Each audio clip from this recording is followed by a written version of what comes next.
Assalomu alaykum aziz o'quvchilar. Yangi darsimizga xush kelibsiz. Bugungi darsimizda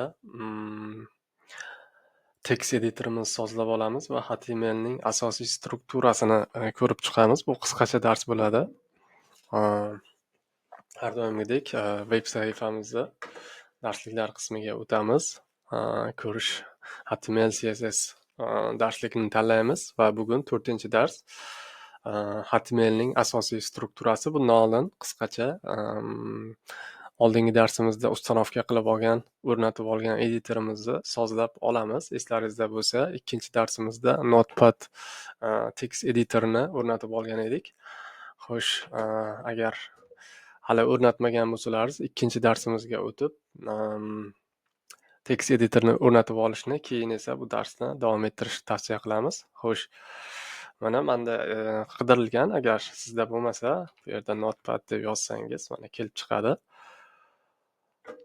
Xo'sh, buni o'zi juda ham oddiy, menyusi ham, ishlatish ham qulay qilib yaratilgan. Xo'sh, men ko'rsatmoqchi bo'lgan narsa, men doim ishlaganda shu narsani qo'llayman. Mana bu yerda yangi fayl qo'shishingiz mumkin, yo bo'lmasa mana bu yerda ham new menyusi orqali yangi faylni qo'shib olishingiz mumkin. Xo'sh, yana bitta yangi fayl qo'shib olamiz. Buni afzallik tomonidan bittasi, mana bu mausni, mishkani o'ng tugmasini bosib, move document to other view qilsak, narigi tomonga ekran ikkiga bo'linadi. Bu nimaga kerak bo'ladi? Keyinchalik biz agar HTML va CSS fayllari orqali bilan ishlasak, bir tomonda CSS, ikkinchi tomonda HTML faylni ochib ishlash juda ham qulaylik keltiradi. Shuning uchun buni birinchi bo'lib ko'rsatishni to'g'ri deb topdim. Yana bir anaqasi, bu settings qismiga o'tib, preference degan joyga o'tsa, o'zingizga yoqqan, mana bu yerda dark modga o'tib olamiz. Xo'sh, orqa rangini o'zgartirib olish mumkin. Xohishdan kelib chiqib, mana bu yerda light mod, bunisi dark mod, follow Windows. Agar Windowsingiz sozlangan bo'lsa, adashmasam o'shandan ko'chirib oladi, yo bo'lmasa mana bu yerda boshqa ranglarni ham tanlash mumkin. Ko'rib turganingizdek, ranglari o'zgaryapti. Men o'zimga ma'qul topganim dark mod, qorong'u modusi. Shu bilan ishlasam, qanaqadir ko'zim charchab qolmaydi. Siz albatta o'zingizga yoqqan rangni tanlab ishlashingiz mumkin. Xo'sh, buni yopamiz. Men bir tilni qarab chiqqandim. Adashmasam, bu ham settings edi. Tilni qayerdadir oldinroq ko'rgandim. Xo'sh, menikida faqat ingliz tili bor ekan. Adashmasam, bu yerdami ekan? Yo'q, bu menimcha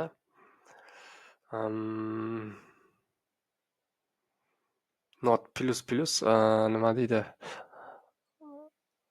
Not ++da ishlatiladigan tillar, ya'ni dasturlash tillari, bu programmani tili emas. Mana bu yerda ko'rganingizdek, HTML, Java, JSON, har xil tillar hammasi kiritilgan.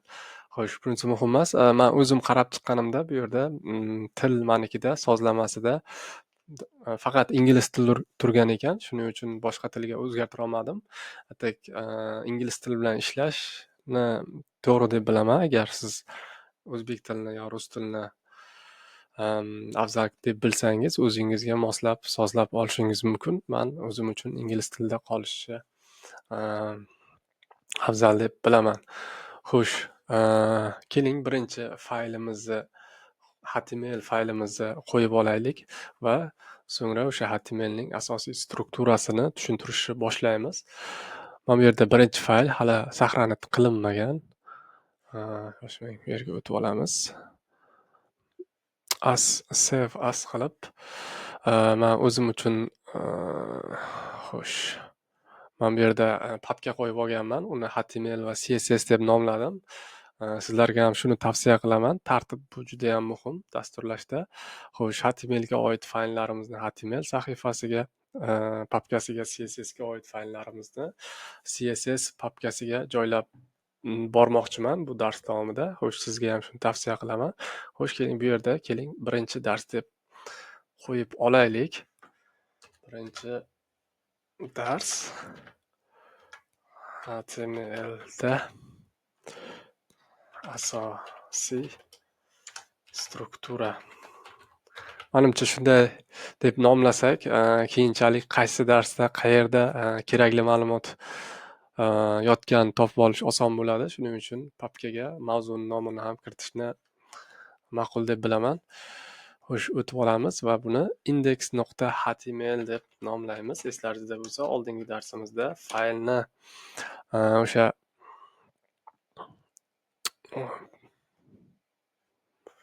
xo'sh, shahrand qilib olaylik. HTML deb tugayapti. Fayllar, HTML fayllar .html qo'shimchasi bilan tugashi shart. Shunda faylimiz HTML fayli sifatida qaraladi. Xo'sh, veb sahifamizga o'tib olamiz. Hozir noldan yoslagan bo'ladi o'zimiz, lekin bu yerda men kiritib qo'yganman. Xo'sh, HTMLning asosiy strukturasi degan mavzuga o'tamiz. HTMLning asosiy strukturasi. Mana bu HTMLning asosiy strukturasi. Buni kopirovать qilib olib, mana bu yerga kiritamiz, ko'chirib. Xo'sh, mana buni ko'chirib kiritib oldik. Endi buni keling brauzerda ochib olaylik.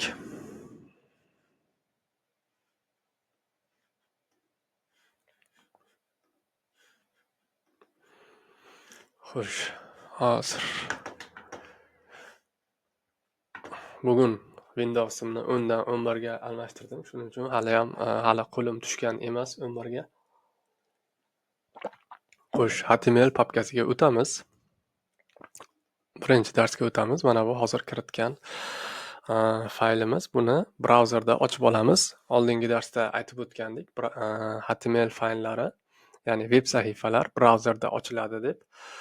Shuni mana brauzerda ko'rib olamiz. Mana bu hozir yozgan veb sahifamizning mazmuni. Xayrli kun, hammaga salom. Va mana bu yerda mening birinchi sahifam deb yozilgan. Keling, buni qatorma-qator tushuntirib o'tamiz. Tushuntirishdan oldin men ozgina ishlov bermoqchiman. O'sha o'qishga oson bo'lishi uchun, bo'lmasa tushunishga qiyin bo'ladi.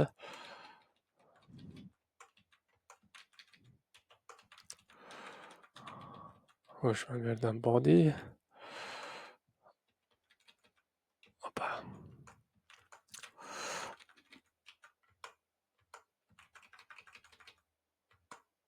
Xo'sh, mana buni chiroyli tartibga keltirib oldim. Endi birma-bir, qatorma-qator ko'rib chiqamiz. Xo'sh, birinchi qator. Bu nima? Katta ochish belgisi, undoq belgisi, doctype va HTML.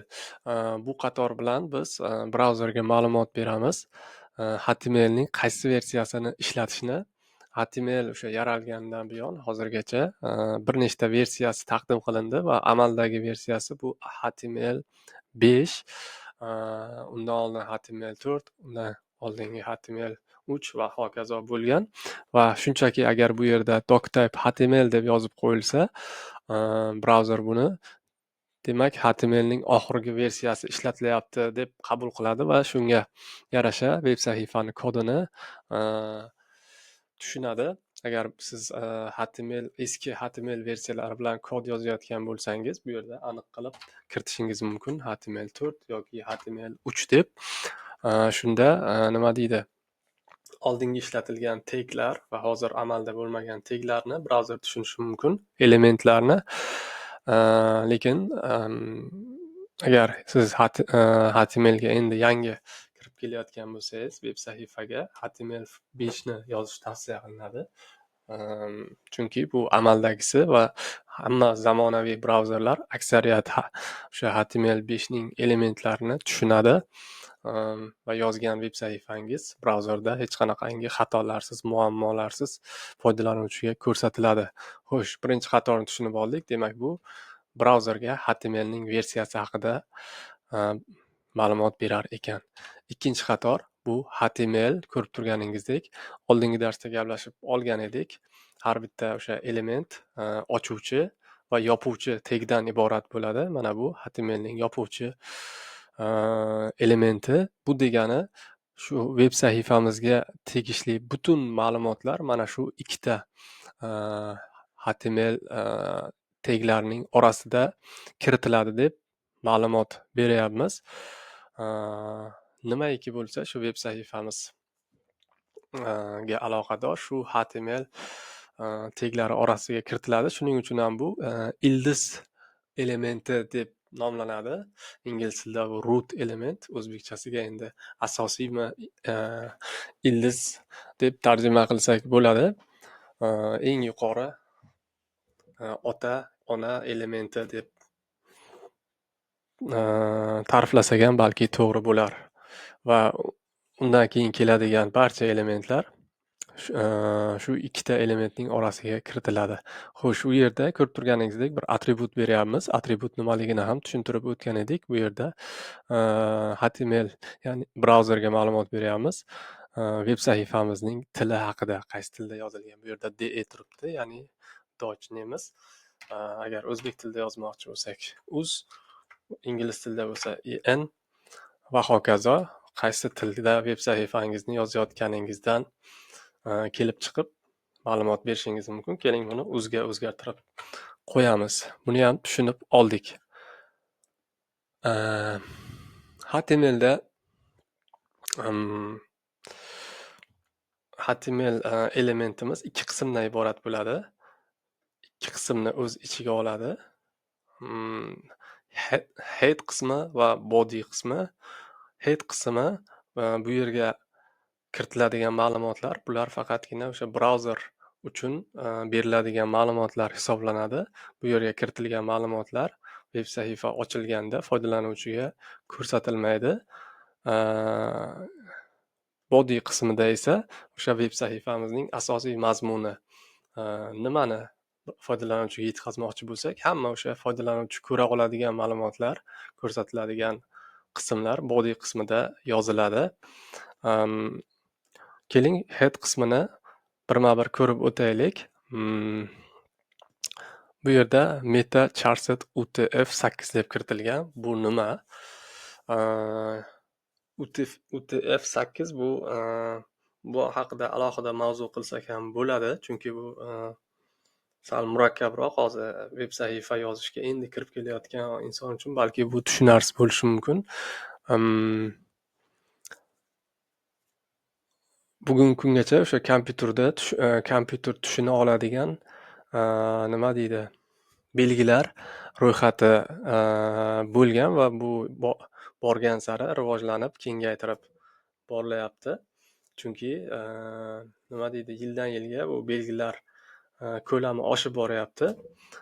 UTF-8 esa bu oxirgi versiya o'sha belgilar ro'yxatini, ya'ni bugungi kundagi o'sha amalda ishlatiladigan qanaqangi belgilar bo'lsa, mana shu oddiy harflar ham belgi hisoblanadi, yo raqamlar, nuqta, virgul, boshqa hammasini o'sha zamonaviy davrimizdagi barcha o'sha elementlarni, belgilarni o'z ichiga olgan ro'yxat. Agar brauzer UTF-8 deb kiritsak, demak u o'sha veb sahifamiz ichiga kiritilgan har bitta belgini tushuna oladi. Aks holda agar boshqasiz, misol uchun oldingi versiyalarni qo'llasangiz, ba'zi bir belgilarni tushunmasligi mumkin va veb sahifada so'roq belgisi ko'rsatilishi mumkin, ya'ni brauzer buni tushunmayapti. Demak, UTF-8 bu o'sha zamonaviy davrimizdagi o'sha belgilarni eng oxirgi ro'yxati desak ham bo'ladi. Keyingisi bu viewport. Bu ham hozir tushuntirishga murakkab bo'lishi mumkin. Bu yerda responsive design degan narsa bor, atama, ya'ni o'sha bitta yozilgan veb sahifa ham katta monitorlarda, ham kichkina noutbuklarni ekranida va hatto telefonda ham foydalanuvchi ishlata oladigan tarzda ochilishi uchun responsive web dizayn juda ham muhim va bu MetaTek shu narsani qo'llab-quvvatlash uchun kiritiladi. Bu judayam murakkab mavzu. Hali bu narsaga yana kelamiz va batafsilroq tushuntirib o'tamiz. Bu esa title, ya'ni veb sahifaning nomi. Buni brauzerda ko'rdik. Mana bu yerga kiritiladigan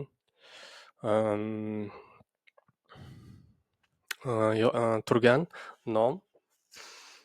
Demak, veb sahifani nomi o'sha title qismiga kiritilar ekan.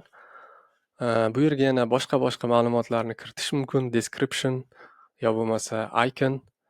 Bularni ham hali dars davomida ko'rib o'tamiz. Hozircha bu eng keraklilari.